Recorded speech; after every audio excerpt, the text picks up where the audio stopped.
So welcome back guys to another video, and today I want to talk about some games I've been playing recently. Now I will say I don't do this often on the channel, but if you enjoy these kinds of videos of hearing about someone's backlog, what they've been playing, some early impressions, some little reviews, definitely check out my friend Justin DownPhoenix. I'll have a link on the description below to his channel, DownPhoenix, and he makes a lot of these kind of videos. I really do enjoy them. I love making these kind of videos anyway because it gives me a chance to actually talk about games and not just doing the usual pickups of just be like, hey, I picked up this game for $5.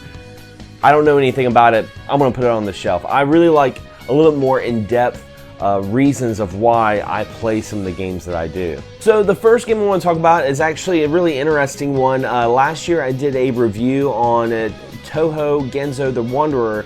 I did a review of that. It was a roguelike sort of game, and I even said in the review that I was not that educated with the Touhou series, and I was like, hey, if you guys can tell me what's going on, tell me about this game, I'd love to check out more in the series. I found out it was actually a spin-off, and the Touhou project does more mainly like bullet hell shooters, which is right up my alley. I'm like, oh man, I definitely want to check those. I'm not a big roguelike player, but I definitely love my bullet hells. So I was really intrigued when I had this game sent to me by Sony Music, and it was developed by Souvenir, and that is As Our Reflections. And then this is a really interesting game because it's a more of a shooter, more of the Touhou kind of feel to fans, but instead of a vertical, it is a horizontal shooter. It's got, you know, anime girls, bullet hell. It's right up my alley. It's awesome. It's very Japanese, very niche, has a really awesome soundtrack. The story itself, I'm still trying to wrap my head around the story because, you know, it's like this red mist is coming around and you have to stop it with these 3 different characters you can play as, and the dialogue is pretty funny. It's very tongue-in-cheek, just very stereotypical like anime sort of thing, but the game itself is a lot of fun. It's pretty difficult too, especially some of the boss fights, because you have to successfully beat the boss a certain way to get a spell card to help up your ante. Now, of course, there are unlockables, like you can get currency to get different outfits for your character and stuff like that, but the game itself was a lot of fun. I really did enjoy it. I do want to thank Sony Music for sending the game to me. I definitely enjoyed it. If I had to give this game a score, I'd probably give it a 7 out of 10. It retails for around $20. I think that's a little too much for what you get because there's not a whole lot of content outside of just the meat of it, of the adventure. But for what it is a lot of fun. If you find it on sale, definitely check it out on the PS4 or Nintendo Switch, and I believe it's also on Steam.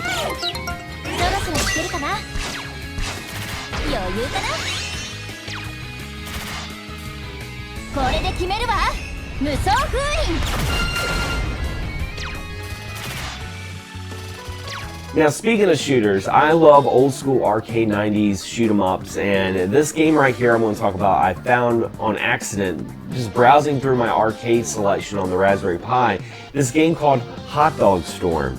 Now, just the name alone made me want to click and see what it was all about, and so I started playing it. I was expecting, I don't know, to play as a hot dog shooting burgers or something, or maybe you're like trying to navigate through a picnic, but it's just a space shooter. I don't know why the game is called Hot Dog Storm. Matter of fact, I tried to do some research, and there's no logical reason on why it's called Hot Dog Storm. But it's a very stereotypical 90s style shooter. It's a lot of fun. About 5 stages. Each stage has a boss at the end. You got power-ups. I mean, there's really nothing other than the name that really makes it stand out. But they had me play it. Hot Dog Storm. That just sounds freaking awesome.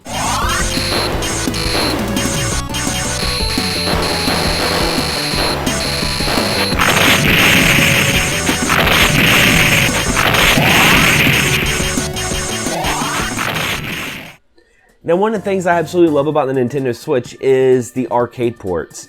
I love that I can buy these arcade games dirt cheap, around $7.99. I can play them on the go, I can play them on the TV, and it's reliving my childhood, reliving the era that I grew up in. And this game was actually on sale, and I know about this game. I absolutely loved it. I actually mentioned it in a previous episode of Check It Out, and that is Night Slashers by Data East. Night Slashers is a side-scrolling beat-em-up, but it's not your usual, like, you know, beating up street punks. You're beating up zombies. It's got a very horror macabre kind of look to it, and I talked about it and check it out.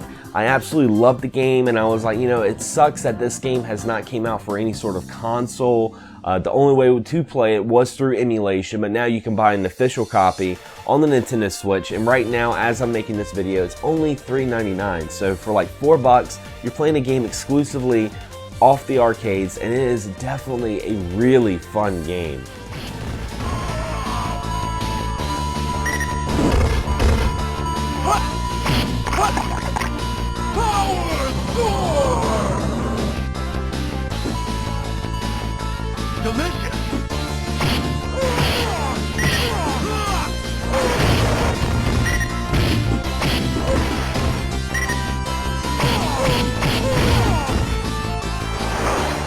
Now, I made a video not too long ago talking about games I tried to love, and I was talking about Yakuza Dead Souls. I really tried to get into that game, but for some reason that game just did not do it for me. I had no intention of finishing it. I never picked it back up. So I wanted to like wash that stank out of my mouth, my gaming palate, and I wanted to play something else, and I decided to go back to Yakuza 4. Now, what's really interesting about Yakuza 4 as opposed to Yakuza 1 and 3 is you're playing as more than just Kiryu Kazuma. You're playing as some other characters, which I really think blossoms the character development and adds a little bit of something fresh, especially if you've kind of getting some Yakuza fatigue. This is something a little different.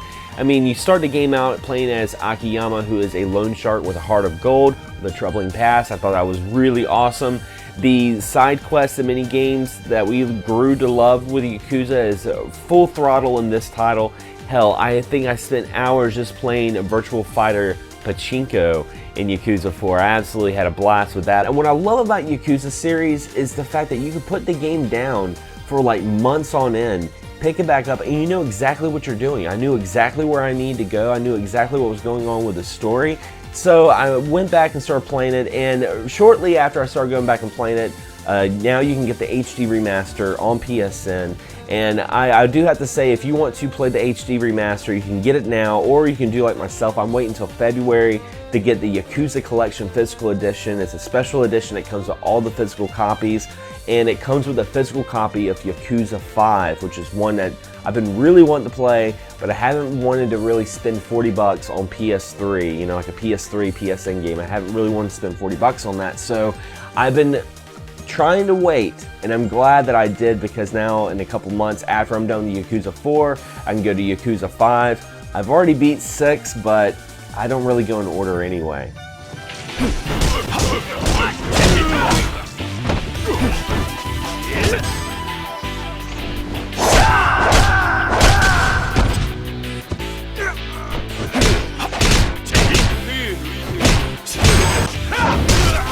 And speaking of revisiting, I actually had to go back and check out this game. It was one of my favorite games during the summer, and it was one of my most anticipated games because I'm a huge fan of the Castlevania series. And I'm talking about Bloodstained Ritual of the Night. Now, I had to go back to this because I had the port on the Nintendo Switch.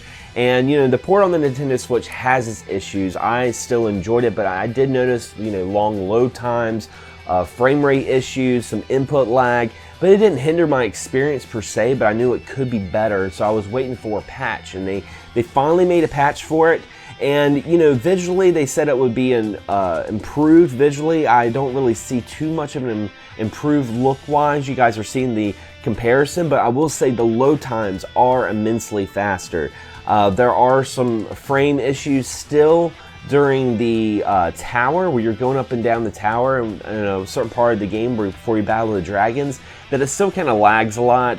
But no longer am I going from point A to point B in transitions. I'm waiting like what seemed to was like 2 minutes for the next scene to start. I mean, some of the load times in this game on the Switch was absolutely horrendous. But I will say, if you have not played Bloodstained Ritual tonight and you want to get it on the Switch, this patch does make it more playable, but I would still recommend to get it on the PS4, Xbox One, or Steam. It's absolutely a fantastic game, especially if you enjoy Castlevania Symphony of the Night.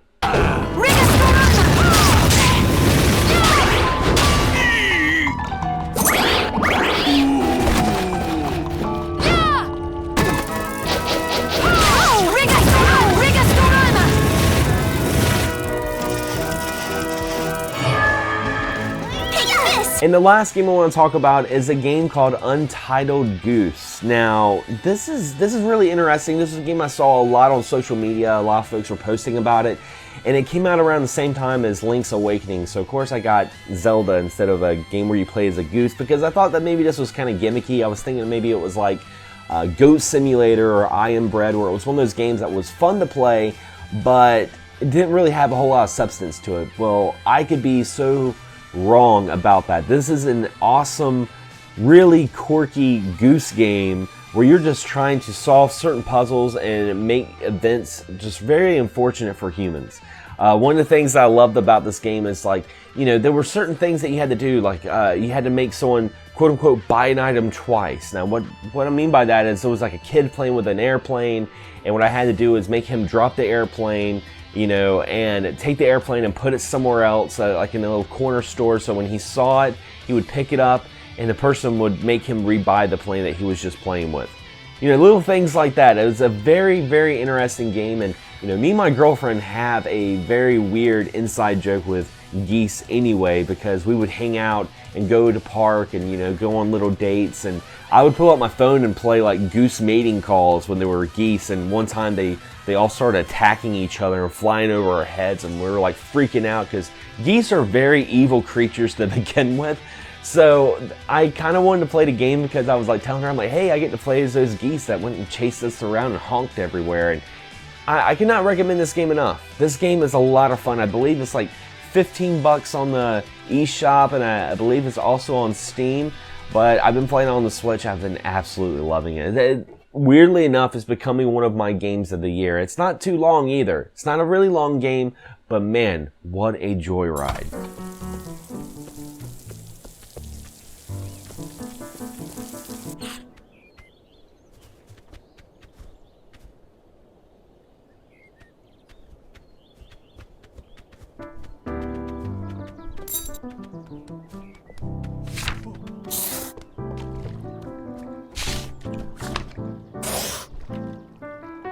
So anyway, guys, those are some games I've been playing recently. And what are some games you've been playing? Leave a comment below. I'd love to hear from you. And if you enjoyed this video, not only subscribe to the channel, but don't forget to hit the bell for notifications so you're notified whenever there's new videos or podcasts coming out on this channel. As always, guys, thanks for watching, thanks for subscribing, and as always, happy gaming.